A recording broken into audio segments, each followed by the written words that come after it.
जय श्री राम भक्तों। अगर किसी स्त्री में यह एक गुण है तो वह बिना पूजा के, बिना पाठ के, बिना जप के, बिना व्रत के, बिना तप के वह जो चाहे वह कर सकती है। यहाँ तक कि सूर्य को निकलने से रोक सकती है और मृत व्यक्ति को वह जिंदा कर सकती है। अब आप कहेंगे ऐसा कौन सा गुण है? तो पहले हम आपको एक कथा सुनाते हैं जो कि मार्कंडेय पुराण में ये कथा है। एक बार एक पतिव्रता ब्राह्मणी स्त्री अपने कोढ़ी एवं क्रोधी पति को देवता के तुल्य मानकर पूजती और उसकी सब प्रकार से सेवा करती थी। एक बार वह पति प्रायणा देवी पति की आज्ञा से उन्हें कंधे पर चढ़ाकर एक वेश्या के घर ले जा रही थी। रात का समय था। रास्ते में एक सूली थी जिस पर चोरी के संदेह पर एक निरपराध ब्राह्मण को चढ़ा दिया गया था। अंधेरे में न दिखने के कारण उस कोढ़ी ने पैरों से छूकर सूली को हिला दिया, जिससे ब्राह्मण को बड़ा कष्ट हुआ। उसने क्रोध में भरकर शाप दिया कि जिसने सूली को हिलाकर मुझे असीम कष्ट पहुंचाया है, उसे सूर्य उदय होते ही प्राणों से हाथ धोना पड़ेगा। इस पर उस पतिव्रता ने अपने पातिव्रत्य के बल से सूर्य को उदय ही होने से रोक दिया। इससे जगत में बड़ा हाहाकार मच गया। दान, स्नान, अग्निहोत्र आदि सारी धार्मिक क्रियाएं बंद हो गई। इस पर देवता लोग भयभीत होकर ब्रह्मा जी के पास गए। ब्रह्मा जी ने उन्हें सती शिरोमणि अनसुया जी के पास भेजा।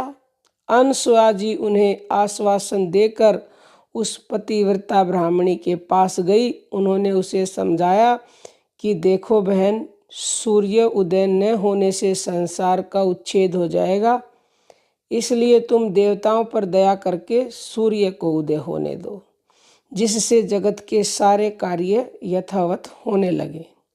रही तुम्हारे पति की बात, सो तुम विश्वास मानो, मैं उन्हें पुनर्जीवित कर नया एवं स्वस्थ शरीर प्रदान करूंगी।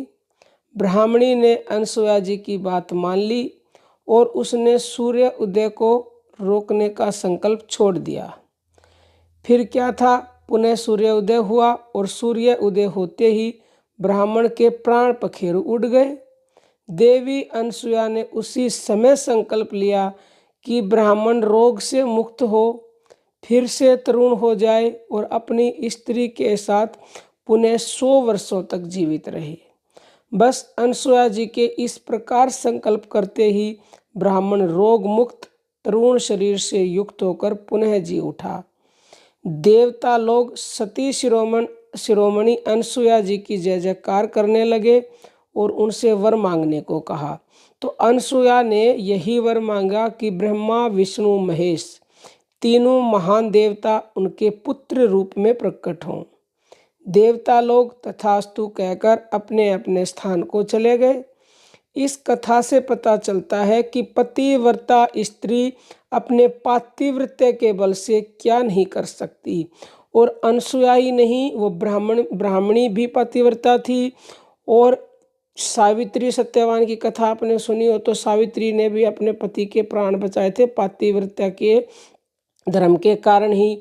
और देवी सीता को देख लीजिए, देवी सीता ने ही अपने पातिव्रत्य धर्म के कारण एक तिनका उठा लिया था जिससे रावण उन्हें छू भी नहीं सका था।